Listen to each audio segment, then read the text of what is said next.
folks, welcome back to another video with yours truly, Sam Healy. Today I'd like to just list for you the games that I played at Dice Tower Con 2019. We just got back last night and we're going to move forward with producing more content, of course, but I wanted to just reflect upon the games that I played. Didn't play a whole lot of them. There's a lot of other things that I was doing, but there is 7 games here that I definitely remember playing. So there is that caveat. I may have forgotten 1 or 2 here or there, but these are the 7 that I was able to recall to my memory of games that I played at Dice Tower Con 2019. So let's go ahead and get to it. The first game of the con for me was Fleet the Dice Game. Now, Fleet the Dice Game is a roll and write game that is based on a board game called Fleet, and it's pretty good. I really enjoyed it. I'm really usually not that interested in roll and write games. They're kind of boring for me, but this one had a lot going on, a lot of different things that you could do with your dice, and I liked the drafting mechanism of the dice during the course of the game as well. So I really did enjoy this game, and it was a good opener for the con as well, because it was lighthearted, it was very easy to learn how to play, and on top of that, it had a lot of good choices that I had to make during the course of the game as well.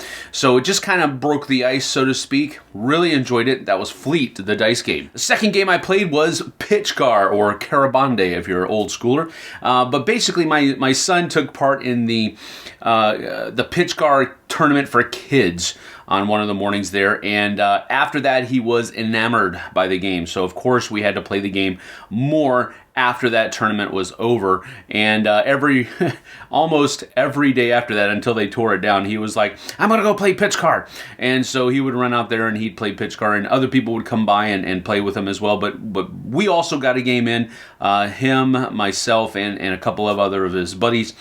So that was a good time as well. I remember how much I enjoyed. I don't enjoy it as much as Tom does, of course, but it is a fun flicking game where you're trying to race around the track, and I did enjoy it. There were a couple of frustrations, of course, because I'm just not that good at flicking things around the board, but I did enjoy the time and I enjoyed the game. So that was my second game of the con, Pitch Car. Third game was Wingspan. Now, Wingspan is a game that is very popular right now. It's a beautiful looking game, and it has a lot of really nice table presence. So I was drawn to it because of that.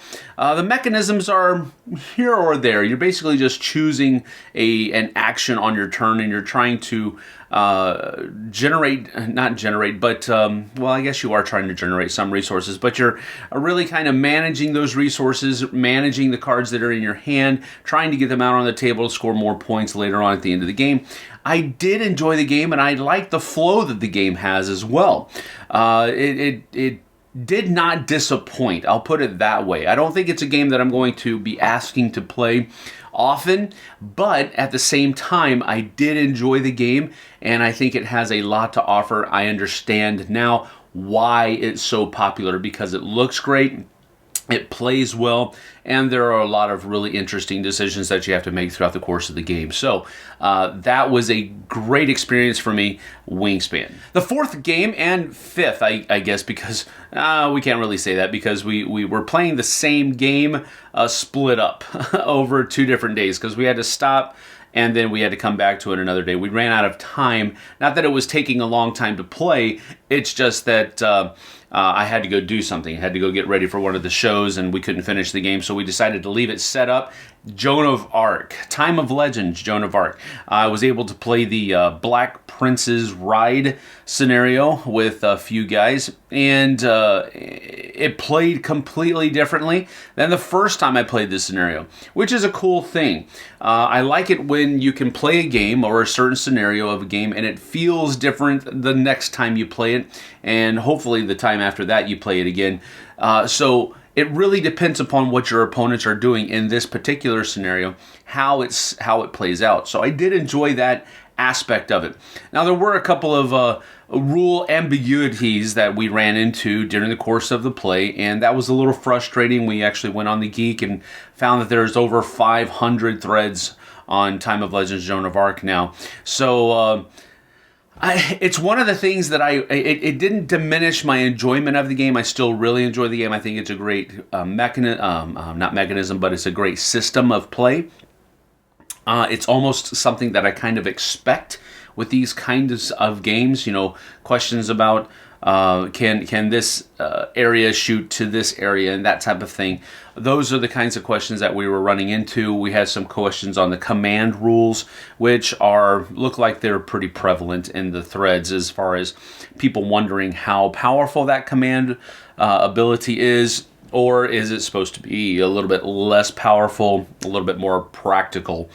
So like I said, it didn't destroy any of my game liking of the game. Rather, it is just something I kind of expected, and it's something we ran into. But there's answers, questions online that we were able to use, thumbing through the rule book and all that kind of stuff. So we all enjoyed the game a lot, had a great time with it. We all enjoyed the system, but we had a good time. So that's Time of Legends, Joan of Arc. The 5th and 6th games that I played at Dice Tower Con were with my son, and he loves Loopin'Chewie.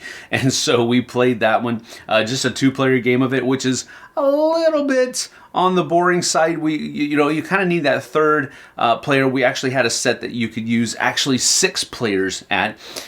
So we were just playing 2, but it was really fun because it was, there would be a time where he would just really be trying to pound the Falcon into my stormtroopers and just missing sometimes. And of course, sometimes they'd hit and the stormtrooper wouldn't fall down. And then, we were just really having a good time playing this.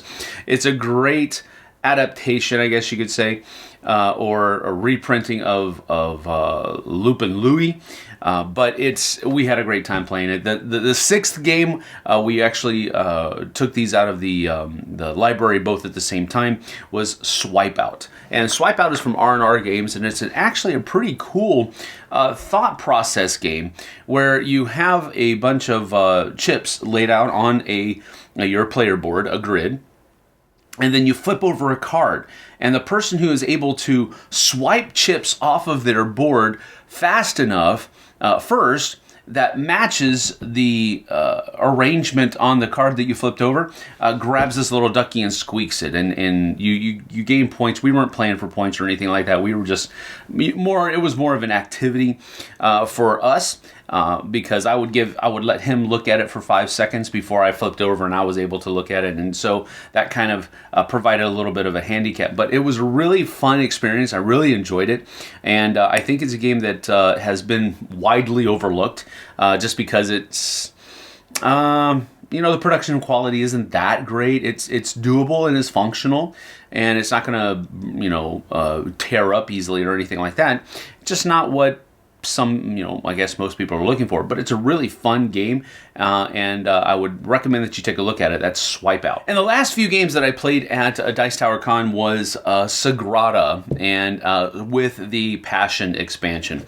Now, I played Sagrada first just by itself, and of course we taught it to, it was myself, my daughter Catherine, Melody, Tom's daughter, and my son Michael, and we were playing. They didn't remember how to play it, and a couple of them had never played before, so we played one game of the base game, just so that they could learn how to play the game, and then we added in all of the expansion stuff to it, and we really enjoyed it. I'm going to be doing a review of the Passion expansion for Sagrada later on this week, so be on the lookout for that.